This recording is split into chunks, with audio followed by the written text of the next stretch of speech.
All right. Welcome to the Multifamily Legacy Podcast. I'm your host, Corey Peterson, and I'm excited that you're here.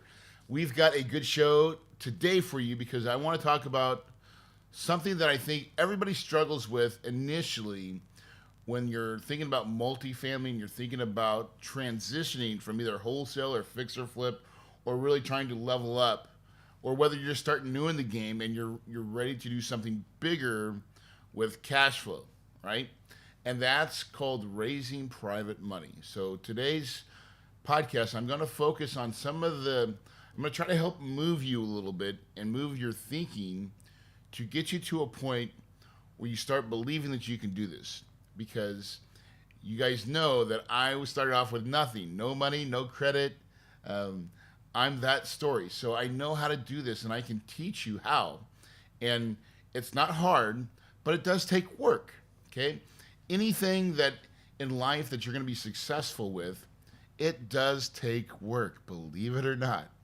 And so if you will put in the work and you'll do what I ask you to do, ultimately you're going to start really finding a lot of success. And I'm going to share with you, especially with my fix and flippers, you're going to really like this strategy because I'm going to show you how I transitioned from raising money for my single family deals to positioning myself that I was getting my money and my capital ready for apartment deals, right? Very subtle difference in the way you talk about it, but it makes a big difference in getting access to capital for your longer deals, right? And a lot of this is about education, is about telling people and explaining to them what they're doing, what they're getting, and realizing what the capital story is, okay? So before we start though, if you've not, I say this every podcast, go out and go to the Kahuna Wealth Builders website and get the Quick Start Workshop, okay? This is a video production that I've put in. It's a sequence. You're going to get like 6 or 7 videos out of it that are really good, and they're really the ones talks about just how, like in detail, the whole thing about OPM, other people's money, how to raise it, and the other one is how to find deals. And then there's about 3 or 4 other videos that are somewhere in the sequence. Hey, I got my dogs here. Okay, so that's you want to do that right now, even if you have to pause. Okay. The second thing that I love for you to do is if you could be so kind to head over to iTunes and give me a 5-star review. Only if you like it. Okay. But it really does help. So I want to give a couple of shout outs. So I've got by Jocelyn. She says, "This is awesome stuff. Wow, this is such a great podcast. I love how Corey is so real. It just feels like it is." And thank you so much, Jocelyn. I really appreciate that. I really try to be very transparent and like you get what you see. I'm pretty authentic. I don't think I know how to be any other way. So my next one is from T Alex 111. He said, "The genuineness of this guy oozes through your headphones. I've listened to the 5 episodes that have been released thus far twice. It's that good. He delivers quality content with enthusiasm and energy. Many of the other podcasts on business either just feel like a pitch or is just a drone spewing numbers and statistics. This guy is the total package. Really love it and really resonate. Resonate with the energy. If you are interested in the upper echelon of real estate from a place that won't bore you to death, but give you killer content in digestible pieces, listen to this. So good." Dude, that's awesome, bro. So I really appreciate that, man. So, hey, man, I'm going to get my dogs are in my office. Probably not a good idea to have your dogs in your office when you're recording a podcast, but oh well. So, hey, but thank you guys for leaving those remarks on the podcast. Man, it really is kind of special. It's pretty cool. I'm really humbled by it too, by the way. I've been doing multifamily for a while, and I felt like it's time to give back, to tell my story, to tell how I successfully navigated all the things, and I'm living a cash flow life, and I want you guys to become cash flow creators. I want you to have that thing in your heart that says, man, I made it, right? I'm living the good life, and the good life is not fix and flip and wholesale. Now that's a life. I agree. Now, and it's not bad, but it's not great. And the reason is because each and every month you start back from zero. And like that's a lot of work, and that takes a lot of people, and it takes a lot of systems, and to make more you have to work more, build bigger systems, or have more people, and that's just not what I wanted. I just wanted like a life of sunsets and palm trees. You guys hear me talk about it all the time, but I want that Kahuna lifestyle, right? The big Kahuna. And really, I mean, almost 17 years ago, I had the perfect vision and image of what that was, and I've been relentlessly focused. Now, I will tell you, I got a little, sidetracked. I got into fix and flip, and I almost got stuck. But luckily, I transitioned, and I transitioned into multifamily in 2011, and I've never looked back. And it is an awesome ride. It's a lot of fun. It makes you lots of money, lots of cash flow each and every month for work done once. Okay? That is the beauty of this business. Okay, so let's get into this thing, all right? Let's talk about OPM, and let's talk about, first of all, I want to start with like the single family fix and flippers, because I think this is an easy segue into what you guys are already currently doing. Okay, dogs are out of the office. Perfect. Oh, man, before I even forget, Merry Christmas, everybody. Gosh darn it. I meant to say that when I first started this thing, but I just get so focused on my episodes that Merry Christmas, and everybody's getting ready to have a Happy New Year. Listen, 2018 is going to be a momentous year for you. It's going to be a momentous year for me. And the truth is you have to believe it. You have to soak it all in and tell yourself, your self-talk is so important in this business, in anything in life. Your self-talk is super important, okay? Even if you're in the restroom and you're sitting there and you're reading a book or whatever it is, tell yourself you're a multimillionaire. Start believing. Tell yourself daily that you have what it takes, because you have to do this. You absolutely have to start programming your mind to think big. And it's okay if you fall, if you stumble, if you get knocked down. It's gonna happen, okay? That is life. I'm telling you.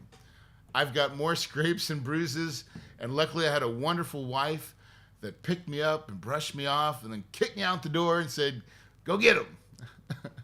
And so that's what it takes. It's really a game of never quitting. If you'll never quit, I promise you'll be successful, right? So Merry Christmas from my family to yours. I come from, this is a crazy Christmas. My kids are grown and are, 12 and 13. I say they're grown. I mean, they're not out of the house. But Christmas is different here at my house. And but it's still filled with a lot of love. And we're actually getting ready to live that cash flow life, because I'm recording this on, I think, the December 27th. The 27th. I think whenever it gets released, it'll be a Happy New Year. So I'm going to wish you a Happy New Year, too. I will be in Utah doing some snow skiing with my family. So one thing about the cash flow life is that you do get to go on lots of vacations. I mean, so I'm not trying to brag here. I'm just trying to tell you how it is. So we just went to Hawaii. I'm going to the Kentucky Derby in May. We're going to somewhere Sedona in March. I'm going back to Hawaii in June. We got a couple other trips. There's a San Diego trip in there somewheres. We're gonna go back to in January, the 17th. I'm going on a cruise. So I just say all that stuff is because I want you to know we're really truly the reason you should do this business now. And I want to give you another little just mindset twist here. Guys, I still live in the same house I've owned for the last 10 years, okay?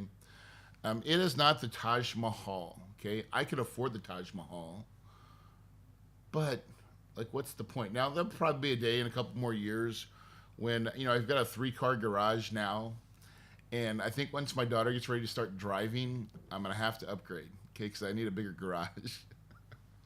Isn't that sick? I'm gonna buy a brand new house or build my dream house because I need more garage space. But that's truly what's gonna happen. But I've purposely have not tried to keep up with the Joneses, right? We lived in the same house for the last 10, almost 12 years. And it's been done on purpose, is because we want to live like no one else is living. We just did a big deal. I paid off 2 of my rental properties. We are always trying to pay off more of our debt, right? Or even our business debt, right? For all my single family rentals. And we call that, so I got this from Mitch. Mitch, I can't think of his last name. He just wrote a book. I'll find it, I'll put it in the show notes, okay? But anyways, he talks about building your moat. And he's like, every castle, when you have a castle, you have like a moat around the castle. What's the moat's job? Is to protect the castle. And so if you want a bigger castle, before you can have a bigger castle and expand your castle, you've got to expand your moat first. And so your moat is everything that I think is paid for. In real terms, we're like, that's your paid off assets. It's like having no personal debt, no credit card debt, having your house paid for. Now, this house is not free and clear yet, but in the next 3 years it will be. And that's part of what my 3-year plan to buy a new house is. This one's got to be paid for first. And then all my rental properties will be paid for. And so that's kind of my goal, is to have a really big moat that produces income each and every month to build my lifestyle. And the reason for that is, man, when downturns and bad things happen to the economies, I never want to be in a position where I'm going to be a house of cards, okay? And to do that, you've got to be very strategic, and you've got to say and learn to say no to yourself, okay? Say no to yourself in your wants in the beginning, right? Now, you can still give yourself a goal and reward yourself when you do a big deal, but man, I'm telling you, the life I live now is because I've lived a life that no one wanted to live for a while, right? I moved out of this house. I was talking with a friend in 2010. I was just in 2000. Man, it was 2000, early 2010. I moved out of my house. This house, 4,200 square foot house, all the furniture. We moved out of this house and lived with my sister-in-law in 1 bedroom. Why did I do that? Man, I just started real estate. I've been there for a year and a half. I started making money, and we still had a mountain of debt just like suffocating us. And so I looked at my wife. We actually read Dave Ramsey, and we said, hey, what are we willing to do to try to get and tackle this? And we're like, everything's on the table. And we moved out of this house. And that's a big deal. And it was not fun. It wasn't easy. It wasn't easy even talking to the neighbors. Here I am, supposed to be a successful real estate guy, and I'm moving out of my house. Like, those conversations were tough, but they were tough, like maybe for the first 1 or 2. And then me and my wife were talking about it. I'm like, who are we kidding? We don't have to be ashamed of this. Are we? Like, no. And we proclaimed it right then. Like, we're gonna change our self-talk. This is what we're doing. We make no excuses for why we're doing it. We're doing it because we know it's going to get us ahead, and that's what the Petersons are going to do. Now, how powerful is that statement? It's powerful, isn't it? And we boldly proclaimed that to all our neighbors. We made no excuses. We made no apologies. And they're like, wow. And so we lived in a one room of my sister-in-law's house for 9 months. We'd rented this house out for a full year, and on that 9th month, the renter called and said, "Hey, we want to move out. We think we found a house to buy. Can we move out? Can we break our lease?" Of course, we're like doing the happy dance. We're like, "Hell yeah, you can move out. We're moving back in." And so we moved all our stuff back in. We paid off a mountain of debt, and I'll never forget that time. So I know I'm like 18 minutes into this podcast, and we've not even talked about what I want to talk about yet. So, but I got to give you guys these little hints and clues, because this is the secret of living that life no one else wants. And I don't want to be just about multifamily. I want to be about life. My podcast is about life. It's about becoming a cash flow creator, about living legacy wealth and leaving that on to your family and your kids, and for you to enjoy what life has to offer. Because I'm telling you, most people are zombies. They go out each and throughout the day and they hate life. That's not me. I love it. I enjoy it. I embrace it. I have a great time. And I look forward to what's going to happen next. And you should too. And so that's why you're here. Okay. Gosh dang, I'm sorry I ranted, guys, but I'm like, I'm like a white, I see white rabbits and I chase them. Okay. So back to single family home investors. Okay. So most of you guys, now if you're not raising private money for single family flips, maybe you're using, I don't know, bank loans or hard money. I'm going to give you a couple techniques to really move the needle on how you're going to position yourself to get private money for apartments. Okay. And this is exactly what I did. So when you're meeting, now I want to say one little quick caveat. To start raising money, put yourself in leadership positions wherever you're at. If you volunteer for Rotary, get in some type of part where you're volunteering and you're ahead of something. If you're doing your own RIAs or you have meetings, if you're not, create one and start doing one. Put yourself up in leadership positions where you are teaching what you know. Whatever it is, in real estate, teach what you know. Very important to do that, right? Put yourself in leadership positions. And the more you teach, the better you're going to get at what you're doing anyways. And it's also going to put you in places of authority, okay? It helps when you're in places of authority. Now, so when you're meeting people one-on-one, now, and raising private money is always done one-on-one. You can talk about the message in a group session, but when you're going to actually get with people and talk about it, it's going to happen when you're one-on-one, okay? And here's how that conversation goes. This is really how you should lead that conversation. I've done this conversation many a times. In fact, I'm going to bring in one of my investors. His name is Dick Noss. And I will bring him on my podcast, and we'll have this conversation. This will be a fun podcast of how we met, how he gives me money, and how that all transpired. Because I'm going to tell the story now, but it's going to be funner when he tells the story. So, so when you're in a position of place where you're wanting to talk with somebody about private money, and you're having the story. So remember, if you guys have downloaded my Quick Start Workshop, you realize that I believe in you have to have two pieces of things that you're going to bring with you. And either you bring it with you in your mind, or you bring it with you in the a real form.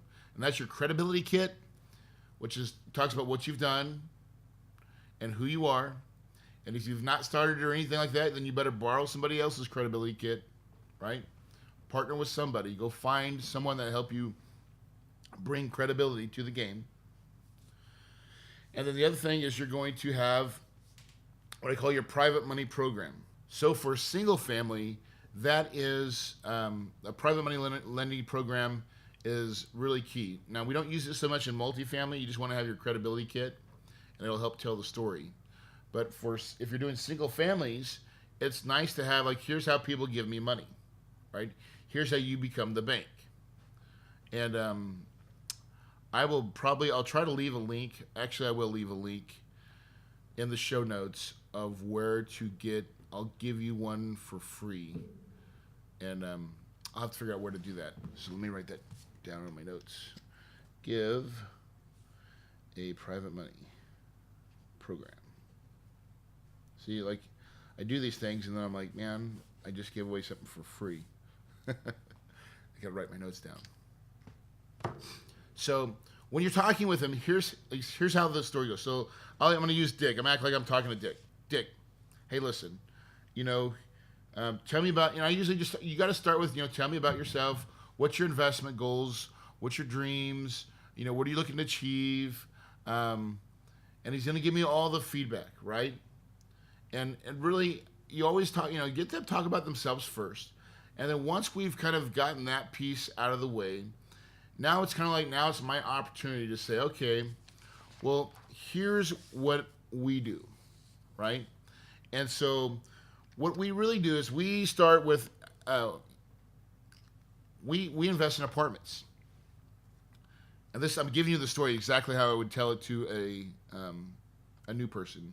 And like, I'm acting like I'm doing fix and flips, but I've got apartments that I want to do, or maybe that I am doing. Okay. And so I start with the apartment story first. Okay. And so I'd be like, Dick, here's what we really do. We're really good at solving income problems, right? The great thing about what our apartments do is they provide a source of income and a source of payment, and because we pay our investors quarterly. And so what I find is when people get closer to retirement, they're not looking for large sums of money. I mean, that they're turning into, they need income. They need income from their investments. And based upon what you told me, is that you're getting close to wanting you need more income. And what you don't want to do, what most investors don't want to do, is they don't want to like spend down their principal. And that sounds kind of like where you're at. And he'll say, yeah. And I said, well, what we offer is a way that most, it's not out there in Wall Street. Okay, you can't find my product on Wall Street. And quite frankly, most financial advisors will tell you that I'm crazy. And they don't do real estate. It's risky. Well, it's risky for someone that's untrained. I will absolutely say yes. But for someone that's spent a lifetime doing it, it's really not that risky, right? We've learned how to mitigate risk, and that's what we do. And, we believe that there's power in buying multiple properties in one location, right? And, with the economy, the way it's transitioned now is we have all these millennials, right? Guess what millennials don't want to do? And I'll let them try to answer the question. They don't want to do what? They don't want to buy a house. They want to rent. They want the flexibility to do and go wherever they want to. And they start shaking their head, yeah. And I said, let's talk about all the retirement people, like the baby boomers. Guess what? They're all starting to retire now. What do you think they're doing? They're downsizing. They're selling their homes. And what are they moving into? They want to move into places where all the stuff's done. They're renting. They don't want to own as much anymore. They really don't. They're downsizing. And there's like, yeah, they start shaking their head. And so there's two big groups of populations of people that are not wanting to own anymore. And so what do you think that does on the housing market? It makes renting apartments very, very appealing. And so, we understand that, and that's the space that we're in. And so we tell this story, and then we talk about, what we really do well is we are good at buying old stuff, right? 70s and 80s to 90s product, right? And that suffer from two main culprits. One is deferred maintenance. In other words, people buy stuff and they don't fix them up and they let it start to deteriorate. And the other one is bad management. And honestly, most properties have a combination of both. And so, and what we do really well is we know how to fix fixable problems. Okay? we can easily fix deferred maintenance with money, right? Money is available to help fix things up. They're like, yep, shaking their head. And the other thing that we do really well is we fix bad management. I have a great management company, and management is all about systems. It's about systems and procedures and how they train our staff to follow those systems and how they hold them accountable. And what's our KPIs, right? What's a KPI? We say, and they're like, I don't know what's KPI. Well, it's a key performance indicator. And we have lots of KPIs in our system to help manage our people. Okay? And at the end of the day, our job, we have a people business, right? Our job is to hire the right people in the right locations, in the right spots. And when we do that well, our systems that we have in place, they just carry out the orders. And that gives us great management. So we can fix, deferred maintenance and bad management very simply. And that's what we do best on these older properties. Now, guess what? They don't build old properties anymore. And so we really specialize in taking those. And because we know how to fix those two problems, we get to make lots of profit.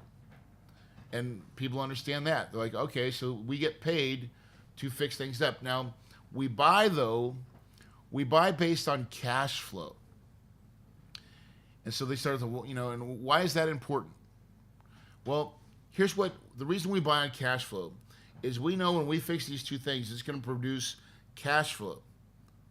And cash flow is when the economy goes down and up and it cycles, right? If your cash flow, if people are paying rent each and every month, right? Rent may go down a little bit, but it doesn't go down a lot. Statistically, the rents stay even or they continuously raise. And we never disappoint our renters. We always raise our rents, even if it's 10 or 15 bucks. So statistically, we start seeing an increase in rents, and that's going to weather the downturns of a bad economy. Like, I tell the story of back in 2009 when the market crashed, 2008, 2009 when the market crashed, I had 3 rental properties in Tulsa, Oklahoma.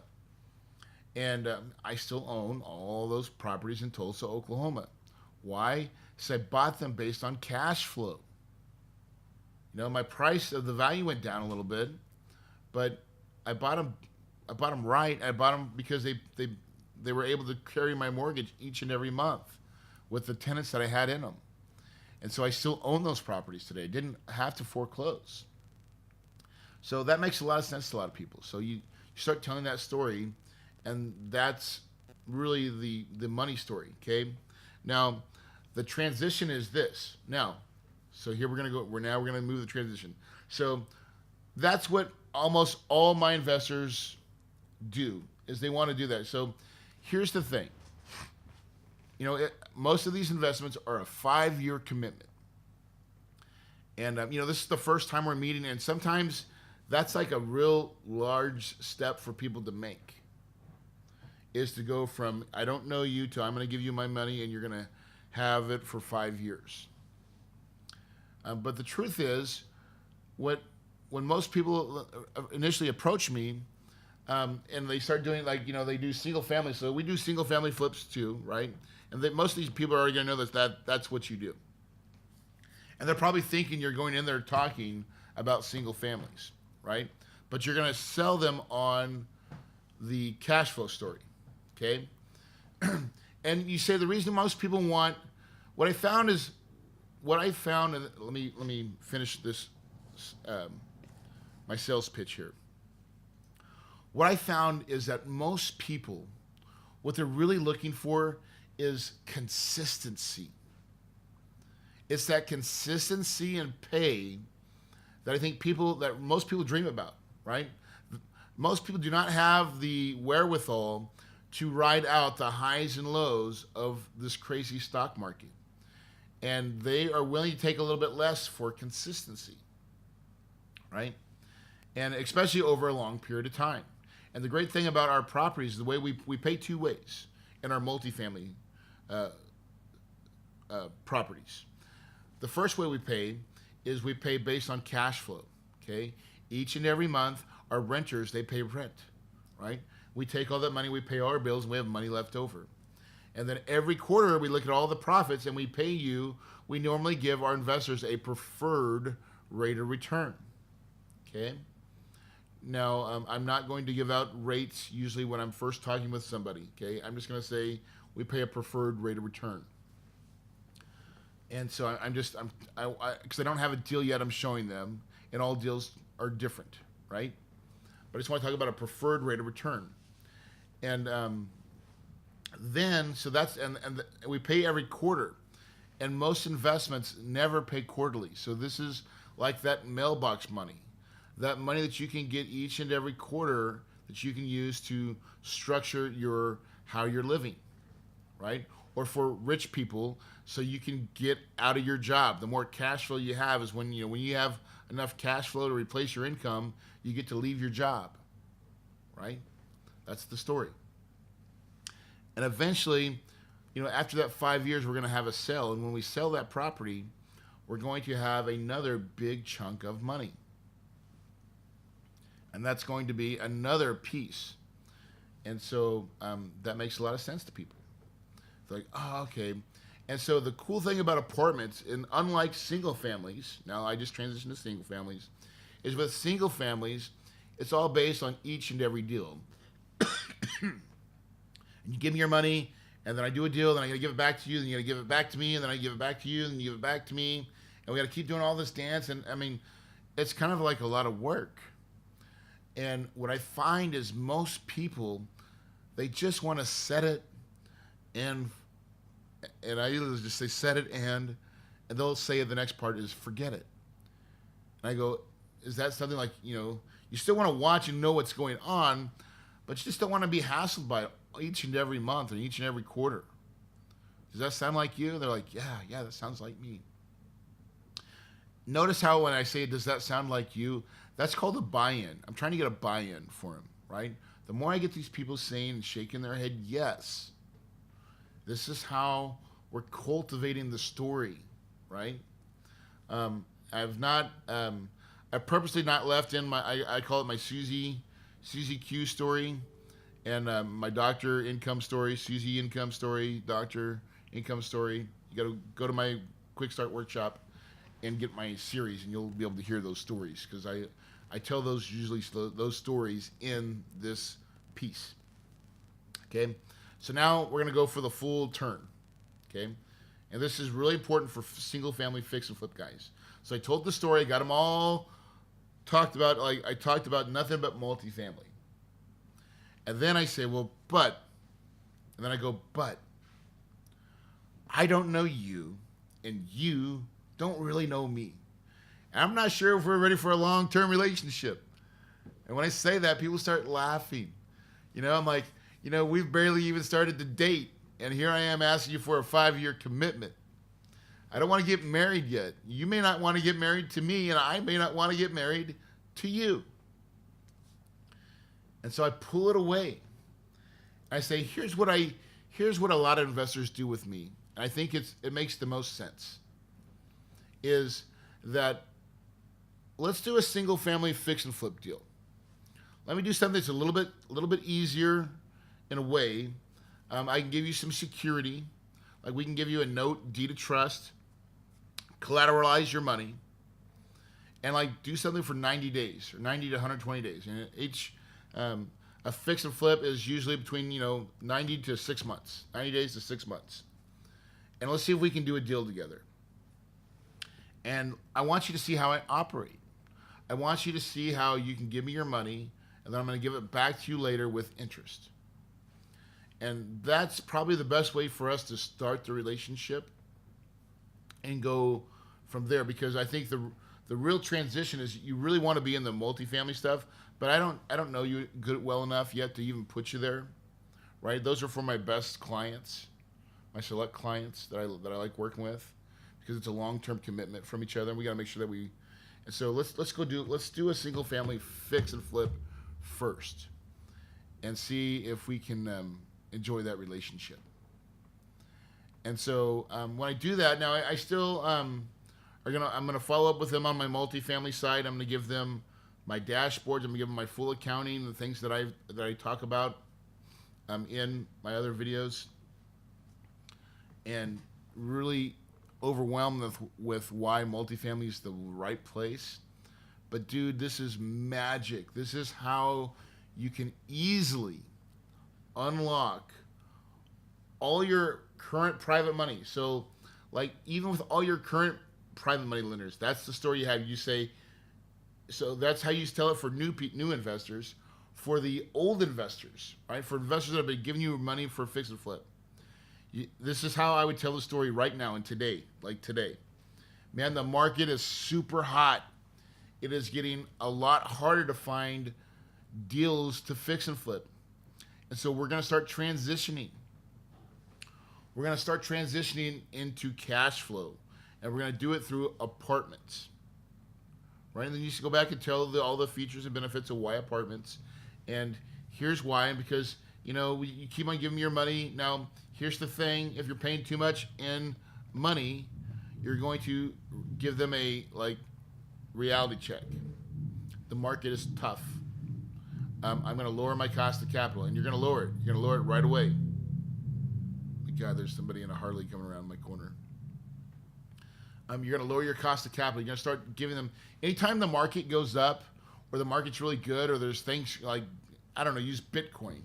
Bitcoin's at 14,000. So we're going to have to cut my cost of capital is going to have to go down, right?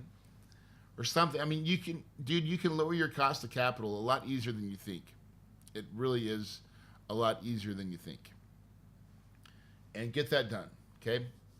That will help you tremendously in the capital game, okay? Lowering your cost of capital.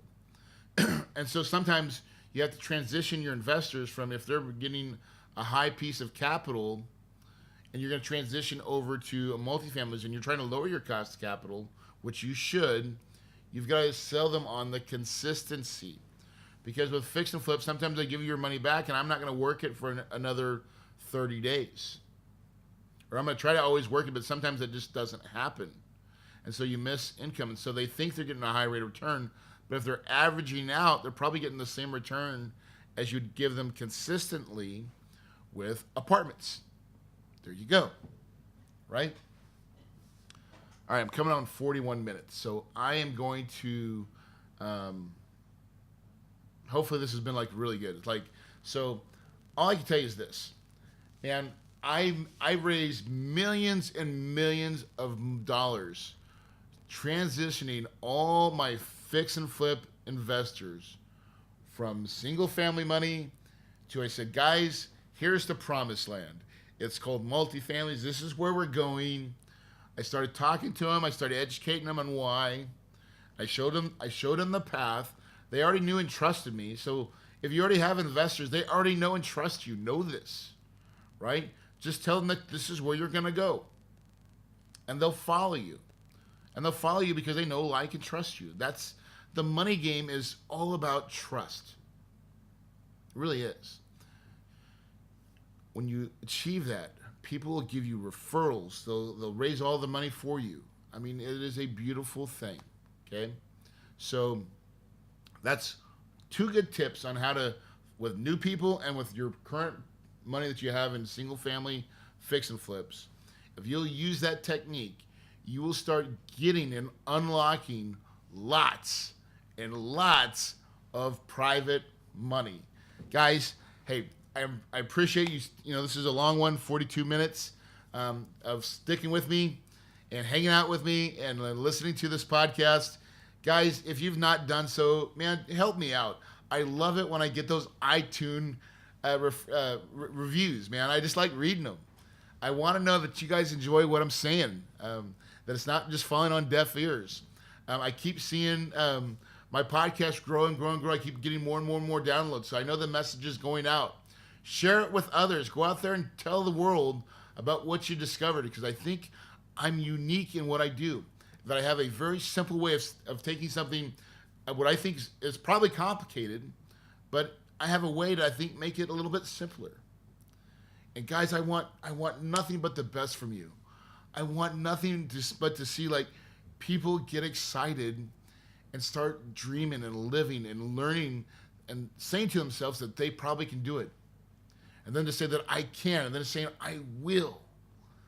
That is the beauty of our minds and what we're capable of. So go out there, be the best you can be. Have a 2018 is going to be epic. It's going to be epic for you. It's going to be epic for me. And remember this. Your paradise is possible. Have a wonderful day, guys. Thanks and enjoy it.